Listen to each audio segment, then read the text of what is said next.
In this video, I'm going to show you how to see all the apps you deleted on your iPhone. So let's go ahead to the App Store on your iPhone here. And what you want to do is go to the profile, which is at the top right-hand corner. And once this loads up, you want to go to where it says Apps and Purchase History. And from here, once this loads up, it takes a couple seconds. You want to go to where it says Your Apps. So this is going to show all the apps that are currently on your phone.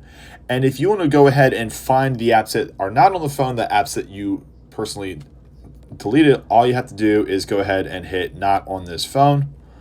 And from here, there we are. This is where you would go ahead and find all the apps that you have deleted. If you do want to go through and re-download the actual app itself, you can go ahead and hit the download option at the far right side, and as you see, the app will start to re-download, and that's it. It's super simple and super easy to go ahead and see all the apps you deleted on your iPhone.